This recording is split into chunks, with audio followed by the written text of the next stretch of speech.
दोस्तों, क्या आप जानते हैं जरनैल सिंह भिंडरांवाले की जिंदगी के आखिरी पल कैसे थे? सीआरपीएफ के ऑपरेशन ब्लू स्टार शुरू होने के 4 दिन पहले यानी 1 जून को स्वर्ण मंदिर पर फायरिंग शुरू कर दी गई थी।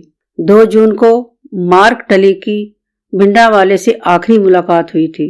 उस वक्त वे अकाल तख्त पर बैठे हुए थे। मार्क टली और सतीश जैकब अपनी किताब Amritsar Mrs Gandhi last battle में लिखते हैं, जब भिंडरांवाले ने फायरिंग के बारे में पूछा तो उन्होंने जवाब दिया, फायरिंग की घटना बताती है कि सरकार स्वर्ण मंदिर का अपमान करने पर तुली हुई है और वो सिखों और उनके रहने के तरीके को बर्दाश्त नहीं कर सकती है। अगर सरकार ने मंदिर में घुसने की कोशिश की तो उनका मकबूल जवाब दिया जाएगा। वो उसके बाद लिखते हैं, लेकिन उस दिन भिंडरांवाले सहज नहीं दिख रहे थे। जाहिर है वो तनाव में थे। आमतौर से वो इंटरव्यू देना पसंद करते थे, लेकिन उस दिन उन्होंने उखड़ कर कहा, आप लोग जल्दी कीजिए, मुझे और भी जरूरी काम करने हैं। टाइम्स ऑफ इंडिया के सुभाष किरपेकर अकेले पत्रकार थे जो सेना के स्वर्ण मंदिर को घेर लिए जाने के बाद जरनैल सिंह भिंडरांवाले से मिले थे। तब भी जरनैल सिंह का मानना था कि सेना मंदिर में नहीं घुसेगी। किरपेकर ऑपरेशन ब्लू स्टार के बाद छपी किताब द पंजाब स्टोरी में लिखते हैं, मैंने भिंडरांवाले से पूछा, क्या सेना के सामने आपके लड़ाके कम नहीं पड़ जाएंगे? उनके पास बेहतर हथियार भी हैं। भिंडरांवाले ने तुरंत जवाब दिया था, भेड़ें हमेशा शेरों से ज्यादा संख्या में होती हैं, लेकिन एक शेर 1000 भेड़ों का सामना कर सकता है। जब शेर सोता है तो चिड़ियां चहचहाती हैं, लेकिन जब वो उठता है तो चिड़ियां उड़ जाती हैं। जब मैंने उनसे पूछा कि आपको मौत से डर नहीं लगता, तो उनका जवाब था, कोई सिख अगर मौत से डरे तो वह सच्चा सिख नहीं है। भिंडरांवाले के बगल में स्वर्ण मंदिर की सुरक्षा की योजना बनाने वाले मेजर जनरल शहबेग सिंह भी खड़े थे। जब मैंने उनसे पूछा कि आपको क्या उम्मीद है, एक्शन कब शुरू होगा, तो उन्होंने जवाब दिया, शायद आज रात ही।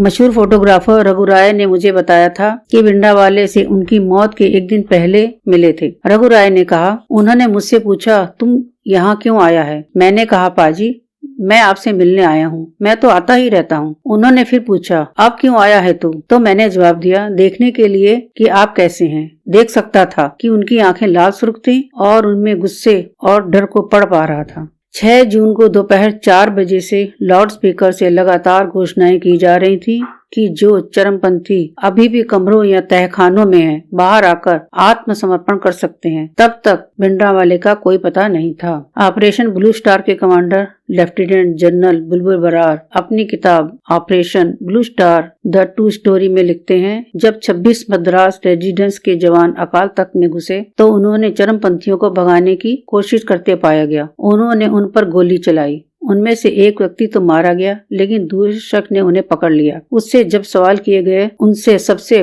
पहले बताया कि भिंडरांवाला अब दुनिया में नहीं है। फिर वो हमारी सैनिकों को उस जगह ले गया जहां भिंडरांवाले और उनके 40 अनुयायियों की लाशें पड़ी हुई थी। थोड़ी देर बाद हमें तहखानों में जनरल शहबाग बेग की लाश मिली थी। उनके हाथ में अभी भी उनकी कार्बाइन थी और उनके शरीर के बगल से उनकी वॉकी टॉकी पड़ा हुआ था। बाद में जब मैंने जनरल बरार से बात की तो उन्होंने बताया, अचानक 30-40 लोगों ने बाहर निकलने के लिए दौड़ लगाई। तभी मुझे लग गया कि भिंडरांवाला नहीं रहे, क्योंकि अभी अंदर से फायरिंग होनी बंद हो गई थी। जब मैंने अपने जानों से कहा कि अंदर जाकर तलाशी लो, तब जाकर हमने उनकी मौत का पता लगा। उसके बाद उनके शव को उत्तरी विंग के बरामदे में लाकर रखा गया, जहां पुलिस, रेजिडेंस ब्यूरो और हमारी हिरासत में लाए चरमपंथियों ने उनकी शिनाख्त की।